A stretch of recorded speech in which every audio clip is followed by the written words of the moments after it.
आज हम देखने वाले हैं डार्क प्लेनेट। फिल्म की शुरुआत में एक नरेटिंग वॉइस हमें बताती है कि ये समय 2157 की है, जहां इंसानों ने पृथ्वी को पूरी तरह से संभाल लिया है। सारी लड़ाई खत्म हो चुकी है, ऐसी बन चुकी है जिसके गोली से दुनिया की हर बीमारी को खत्म किया जाए। और अब जब इन सरों ने पृथ्वी को संभाल लिया है तो उन्होंने ये कदम आगे बढ़ने का सोचा ताकि पृथ्वी जैसा एक और प्लेनेट ढूंढ पाए और वहां एक्स्ट्रा टेरेस्ट्रियल लाइफ मौजूद है उसके बारे में जान पाए। तो अब हम मैक्स नाम के एक लड़के को देखते हैं जो अपनी स्पेसशिप को लेकर ऐसे ही किसी प्लेनेट की तलाश में निकला होता है, लेकिन जैसे वो डीप स्पेस में आता है एक एस्टेरॉयड उसकी स्पेसशिप से टकरा जाता है, जिसकी वजह से को अपनी जान बचाने के लिए सबसे नजदीकी प्लेनेट पर वही और करना पड़ता है। अब उस प्लेनेट पर आने के बाद मैक्स जैसे अपने स्पेसशिप से बाहर आता है, वो स्पेसशिप धमाके का शिकार होकर बर्बाद हो जाता है। इस वजह से मैक्स का पृथ्वी से संपर्क बिल्कुल टूट जाता है। ना ही वो यहाँ से पृथ्वी जा सकता है और ना ही संपर्क करके किसी की मदद को बुला सकता है। बेचारा ये सोचकर तो एकदम परेशान हो जाता है कि अब मैं करूँ क्या,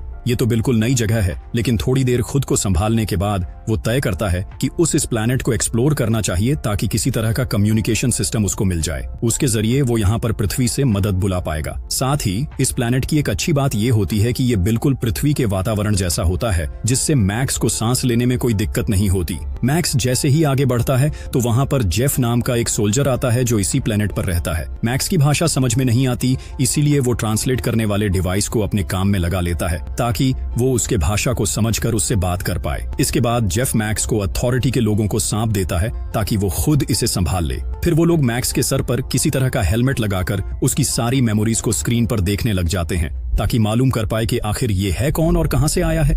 अब सारे सोल्जर्स मैक्स को सिटी के कैपिटल में लेकर जाते हैं, जहां रास्ते से गुजरते हुए मैक्स को इस पीलेंट पर रहने वाले आम लोग भी दिखाई देते हैं जो खाने पीने की चीजों के लिए एक दूसरे से रहे होते हैं। आसपास का पूरा माहौल देखकर ऐसा प्रतीत होता है कि यहाँ के लोग आजादी के लिए फांद रहे हैं। तभी आगे बढ़ते हुए मैक्स की नजर एक टावर पर पड़ती है। इस टावर को लेकर यहाँ के लोगों का मानना ये है कि ये उन्हें दुश्मनों से बचाता है, लेकिन तभी अचानक से वो टावर विस्फोट हो जाता है, जिसका मतलब मैक्स और उसके साथ ही जितने भी लोग मौजूद होते हैं उन पर ही गिर जाता है। इसमें कई लोग मारे जाते हैं, लेकिन जीस टैंक में मैक्स मौजूद था। उसमें जेम्स नाम का एक सोल्जर भी शामिल होता है, इसलिए मैक्स जैसे तैसे उस टैंक से बाहर निकलकर दूर आ जाता है, जिससे दोनों की जान बच जाती है। तब जेम्स मैक्स को बताते हैं कि क्या हमारे दुश्मनों को काम है। वो हमेशा इस टावर को बर्बाद करना चाहते थे, जिसमें आज वो कामयाब भी हो गए हैं। अब पता नहीं उनका अगला कदम क्या होगा। अब ये सुनकर मैक्स भी हैरान हो जाता है कि यहाँ भी लड़ाई ये कहीं भी खत्म नहीं होती। मतलब दूसरी तरफ स्पेशल रिसर्च डिपार्टमेंट का हेड जिसका नाम है, वो अपने एक साथी फ्रैंक से कहता है कि मैक्स जहाँ भी है उसे तुरंत ढूंढकर मेरे पास लेकर आओ, मुझे शक है कि वो जासूस हो सकता है। इस पर फिर फ्रैंक मान जाता है और वहां से मैक्स को ढूंढने के लिए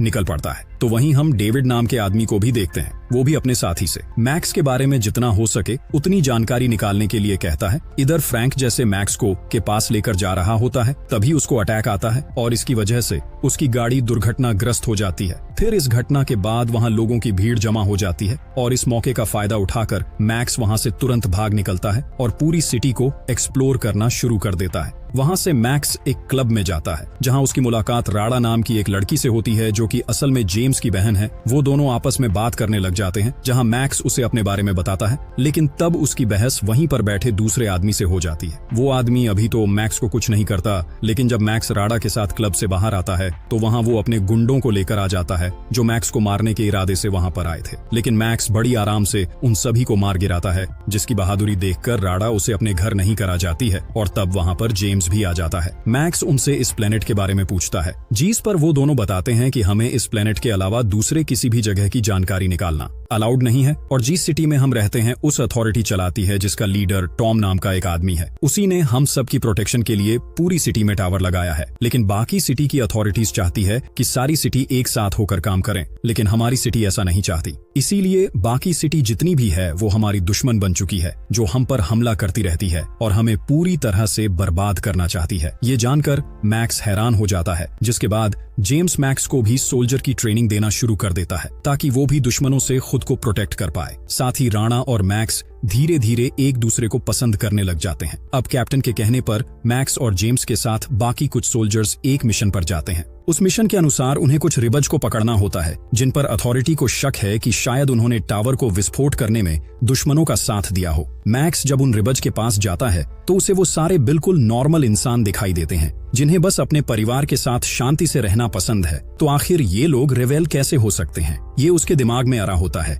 लेकिन तभी उन्हें पकड़कर अथॉरिटी के पास जाता है जहां उन्हें बहुत बुरे तरीके से मारकर ये पूछा जाता है कि क्या तुमने उस टावर को उड़ाने में दुश्मन की मदद की थी। जिस पर वो सारे लोग इतनी तकलीफ रहने के बाद भी इस बात को मानने से इनकार कर देते हैं कि उन्होंने टावर को गिराया है। लेकिन मैक्स उसकी एक नहीं सुनता और जब कैप्टन मैक्स को ऑर्डर देता है कि तुम्हें सारे रिबल्स को खत्म करना है तो वो कैप्टन के कहने पर उन्हें उस जगह ले आ जाता है जहां उन्हें मारना था। लेकिन बहाने के बाद वो चुपके से उन सभी रिबल्स को जंगल के रास्ते भगा भी देता है और इस बारे में जब कैप्टन को पता चलता है तो वो गुस्से से आग बबूला हो जाता है। तो मैक्स उससे कहता है कि ये सारे रिबल्स नहीं बल्कि निर्दोष इंसान है जिन पर अत्याचार किया जा रहा है, इसीलिए मैं उन्हें नहीं मार सकता। और तब ये सुनते ही कैप्टन मैक्स को शूट कर देता है। इस चीज को देखकर जेम्स भी घबरा जाता है और उसकी मदद करने की कोशिश करता है, लेकिन कैप्टन जबरदस्ती उसको वहां से लेकर जाता है और कुछ समय के बाद मैक्स की आंख रबर्स के बेस पर खुलती है जिन्होंने मैक्स को बचाकर उसका इलाज किया होता है। वो सारे लोग मैक्स की अथॉरिटी की सच्चाई बताते हैं कि अथॉरिटी के सारे लोगों ने पूरे शहर के लोगों को अपने कंट्रोल में ले रखा है और तुमने जीस टावर को देखा था, वही टावर जो सिटी के लोगों को दुश्मनों से बचाता है, वो असल में हमें दुश्मनों से बचाता नहीं बल्कि ऐसी रेडिएशन छोड़ता है जिससे सारे लोग रेडिएशन के कंट्रोल में आ जाते हैं। और एक बार कोई इंसान रेडिएशन के कंट्रोल में आ जाए तो वो वही बात सुनेगा, कहेगा और करेगा जो अथॉरिटी उससे कहेगी करने को। वो इंसान अथॉरिटी की कठपुतली बन जाता है। लेकिन हाँ, कुछ ऐसे लोग भी मौजूद हैं जिन पे रेडिएशन का कोई असर नहीं होता और जब रेडिएशन की उस इंसान के साथ से गुजरती है उसे सिर्फ C0 अटैक आ जाता है और इसी अटैक की वजह से अथॉरिटी को मालूम पड़ जाता है कि इन लोगों पर रेडिएशन का असर नहीं हो रहा। इसलिए वो ऐसे लोगों को रेवल बताकर उन्हें मारने का ऑर्डर दे देते हैं ताकि सारे रेवल मिलकर अथॉरिटी के खिलाफ ना हो जाए। और लगता है तुम्हारे अंदर भी वही खास बात है, तभी तुम्हारे ऊपर रेडिएशन का असर नहीं हो रहा। अब ये सुनकर मैक्स और हैरान हो जाता है और ये तय करता है कि उसे किसी भी तरह अथॉरिटी की सच्चाई लोगों तक लानी ही होगी। और मैक्स अभी से कहता है कि सुनो मेरी बात, हमें सारे टावर को उड़ा देना चाहिए ताकि सभी अथॉरिटी की कंट्रोल से बाहर हो जाए। इस पर ये सारे मान जाते हैं तो मैक्स उनकी टीम को लीड करते हुए एक टावर के पास जाता है। जाने के बाद वो सारे सोल्जर्स को माफ लड़ना शुरू कर देते हैं, इसलिए सोल्जर्स भी उन पर हमला कर देते हैं जिसमें कई सारे मैक्स के साथ ही मारे जाते हैं। लेकिन तब भी मैक्स उस टावर में बॉम्ब लगाकर उसे उड़ाने में कामयाब हो जाता है। लेकिन उसके कई साथी मारे भी जा चुके होते हैं तो उसे इस बात का बहुत दुख भी होता है और मैक्स वहां से जेम्स के पास आता है जिसे देखकर वह हैरान भी होता है और खुश भी। फिर मैक्स उसे टावर की सच्चाई बताता है, लेकिन जेम्स वो इस बात पर पूरा भरोसा नहीं होता कि अथॉरिटी ऐसा कर सकती है। उसे ये यकीन होता ही नहीं कि ये टावर उनकी रक्षा नहीं बल्कि उन्हें कठपुतली बनाने में मदद कर रहा है। वो इसीलिए क्योंकि जेम्स ने अपना पूरा बचपन यहीं पर गुजारा है। लेकिन इसी बीच वहां पर सोल्जर आ जाते हैं और उन पर हमला कर देते हैं जो यहाँ पर उन्हें पकड़ने के इरादे से आए थे, क्योंकि सोल्जर्स को पता चल चुका था कि मैक्स को सच्चाई पता चल चुकी है और उसकी टीम भी है और उसके साथ जेम्स और राडा भी शामिल है। मैक्स और बाकी अब उनसे लड़ने की कोशिश करते हैं बट सोल्जर्स की तादाद बहुत ज्यादा हो जाती है जिस वजह से वो पकड़े जाते हैं। इसके बाद उन्हें जेल में बंद कर दिया जाता है जहां पर मैक्स के और भी साथी है। जहां आने के बाद मैक्स की मुलाकात जेफ से होती है जिसे भी होने की वजह से यहां बंद किया गया था। मैक्स उन सभी को बताते हैं कि हमें कैसे भी करके इस जेल से निकलना होगा ताकि के हम सारे टावर को खत्म करके लोगों को अथॉरिटी के चंगुल से बचा पाए। जिस पर वो सारे लोग मान जाते हैं। इसके बाद नॉर्मल डेविड के पास आकर कहता है, मैंने सुना है तुम किसी मैक्स नाम के इंसान की तलाश में हो, अगर वो तुम्हारे पास है तो उसे मुझे सौंप दो, मैं उसके बारे में तुम्हारे बॉस टॉम को बताना चाहता हूँ। लेकिन डेविड कहता है कि मैं मैक्स को नहीं जानता। साथ ही डेविड को भी कहा जाता है। इसका मतलब साफ है कि वो भी में से एक है, लेकिन सारे लोगों से उसने अपनी पहचान छुपा के रखी हुई है। दूसरी तरफ मैक्स जेफ और एक कैदी के साथ चुपके से जेल के बाहर आ जाता है और वहां से टावर को विस्फोट करने निकल जाता है। लेकिन थोड़ी दूर आने के बाद उन पर कुछ रोबोट्स कर देते हैं, इसलिए वो सभी जल्दी से इधर उधर छुपने लग जाते हैं ताकि सारे रोबोट्स से बच पाए। वहीं कुछ पता चलता है कि मैक्स की बॉडी भी रिवेल की तरह है, जिस पर किसी रिडक्शन का कोई असर नहीं होता। तो वो अपने एक साथी को तुरंत आदेश देता है कि जाओ और मैक्स को कहीं से भी ढूंढकर मेरे पास लेकर आओ, वो भी जीवित पर याद रहे। इस बारे में किसी को कारों का खबर नहीं होनी चाहिए, वरना मैं तुम्हें जिंदा नहीं छोड़ूंगा। और इस पर वो उसकी बात मान जाता है। इधर मैक्स जेफुर उस आदमी से कहता है कि क्या हो अगर हम अथॉरिटी के सेंटर को ही उठा दे जहां से वो सारे टावर को कंट्रोल करते हैं, मतलब जहां से सारे टावर्स को पावर मिलती है। इससे होगा है कि सारे टावर्स एक साथ बंद हो जाएंगे। लेकिन कहता है कि ऐसा पॉसिबल नहीं है। टावर को बहुत ही अलग तरीके से डिजाइन किया गया है, जिसके बारे में कोई नहीं जानता है कि वो ऑपरेट कैसे और कहां से होते हैं। अब ये सुनकर मैक्स फिर परेशान हो जाता है कि आखिर करें तो करें क्या करें। जिप आगे बताता है कि साउथ में कई लोग रहते हैं जिन पर भी रेडिएशन का कोई असर नहीं होता, लेकिन उनका हमारे सिटी के लोगों से कोई लेना देना है नहीं, वो हमारी मदद भी नहीं करेंगे। एक तो तभी वहां पर एक ऑटोमेटिक टैंक आकर सभी पर हमला करना शुरू कर देता है, पर मैक्स जैसे तैसे अपनी जान पर खेलकर टैंक में घुस जाता है और उसके ऑटोमेटिक कंट्रोल सिस्टम को बंद कर देता है। अब मैक्स अकेले उस टैंक को लिए सिटी के बॉर्डर के पास आता है